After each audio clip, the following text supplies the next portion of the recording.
What are the first two words that come to your mind when you think about money in your life?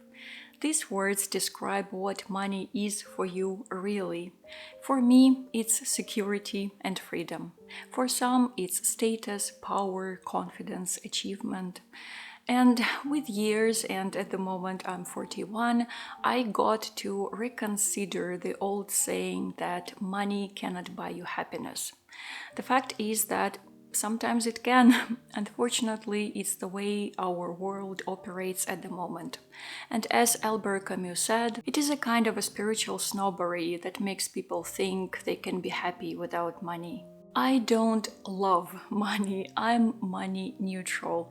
I perceive it as a mean for living a decently good life, and as someone from a poverty background, I know the price of money very well. And in today's video, I'll share with you some simple truths about finances that I've learned and that help me stay afloat in the most turbulent times.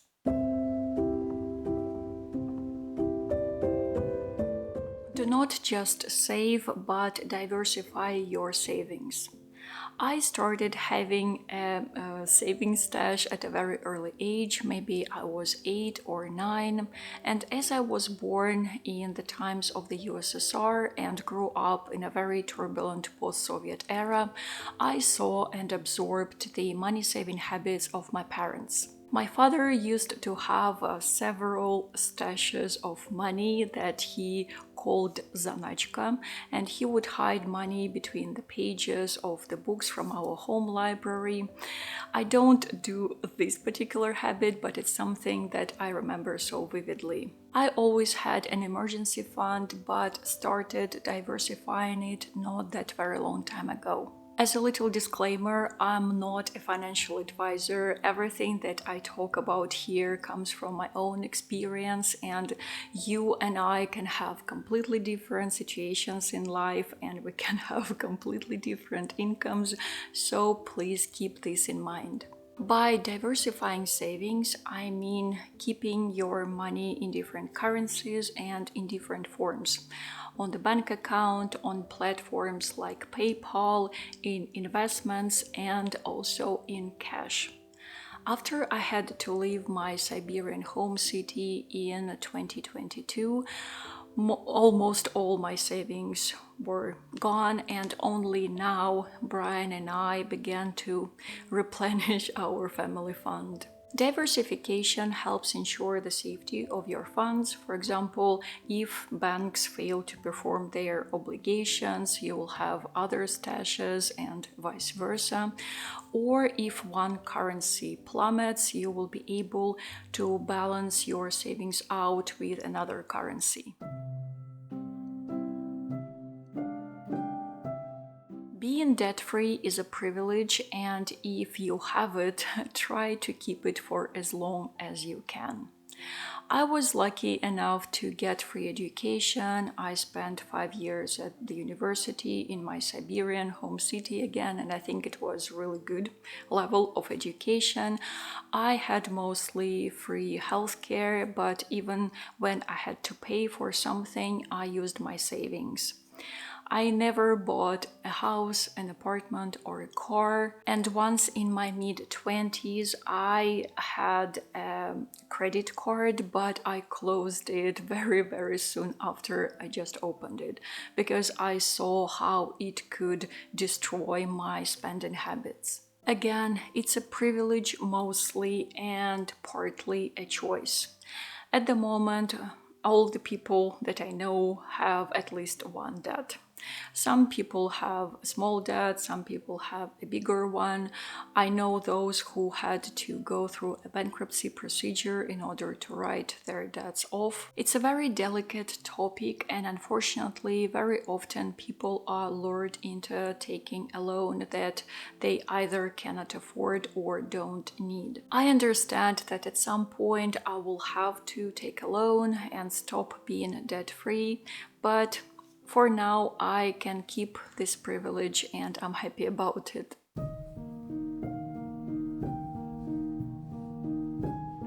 There is no shame in choosing cheaper options. I've known people who thought it was tacky to buy things at discounts or on offers or go to a lower price level grocery shops.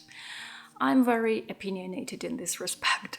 I don't think it's tacky at all. If you have to save money by choosing cheaper yet still quality options, you are not a cheapskate but a smarter consumer. I learned a lot of smart shopping skills from my father. He was a real master of finding great food, books, or records at a very, very good price. I love thrifting and I know good materials and good construction when it comes to clothing, just as I know good ingredients when it comes to food. Good for me, of course, because we all have our subjective opinions. When I was 11 or 12 in the early 90s, we were very poor. We lived off the food that we grew in the countryside, in the village ourselves, and my mom would get clothes for me and my brother from the so-called humanitarian aid sent from Western countries. I loved those clothes, and even until now, I can remember almost every item that I had. They were my treasures. Living by my means and finding cheaper options has been a very essential component for staying debt-free for now. Status symbols are mostly money suckers. Again, I'm very opinionated here, and of course, I voice only my own point of view. Maybe some people need status symbols for their jobs. I have no idea. But I strongly believe that if one's ego has to be identified through price tags and brands, then what that ego, that personality is really made of. By refusing to spend money on anything that is expected to elevate my social status, I choose to own old refurbished phones, an old but reliable laptop, and an apartment on the outskirts in a not desirable neighborhood. Right now we are living in Tbilisi, it's the capital of the Republic of Georgia, and so many fellow immigrants consider the area that we live in now not cool. And in this week's video on Patreon, I actually show the neighborhood, our neighborhood, and also take viewers to grocery shop with me at the market. So if you are interested and if you want and can support my work, you can join the Patreon community. I will leave the link down below. I believe that real status is in how you treat other people and the world around you, in what you think, in what you read or watch or do, but not in what you own.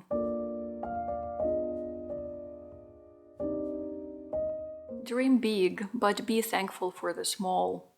Discontent is the feeling that people often have for their financial situation, and it's completely understandable. I feel that too, alongside with worries and even panic sometimes. Unfortunately, we completely depend not only on the banking and the overall financial system, but also on the politics of the country which passport we hold, both the internal politics and external politics. Due to the actions of my country, the country which passport I hold, I lost a lot of opportunities, a lot of streams of income and overall financial safety, but this doesn't keep me from dreaming big. And everyone has their own idea of a big dream. For me, it's just living safely with my partner in our home, when we can have our cats back, when we can adopt a dog and have a little garden. Your dreams can keep you motivated and excited about your future, but on the other hand, in some instances, they can also rob you of your present. Being in a financially challenging situation, it's very easy to feel resentful about what you have now. It's very easy to hate your current job or apartment or neighborhood or even budget-friendly shops that you have to go to. But the simple truth is that you never know what will happen in the future, for real. You never know what every turn of life will bring you. Gratitude helps keep your dreams fresh, crispy, and sweet. And if I could give you just one piece of advice about how to treat your own life, it would be try to avoid bitterness at any way, at any cost, because it is something that prevents you from living fully. By the way, when I was just preparing this video, thinking it through, I suddenly remembered about one book that I think goes well together with this truth that I've just mentioned. It's The Winter of Our Discontent by John Steinbeck. If you haven't read it, I highly recommend, and I honestly started rereading it right away and I enjoy it immensely. Feel free to share your thoughts and experiences down in the comment section, but please don't forget to be respectful and kind. Thank you so much for your time and attention, dear friends, and huge thanks to everyone who supports my work on different tipping platforms and on Patreon, because thanks to you, this channel exists. And for now, as always, be safe and keep your heart open, and I will see you soon.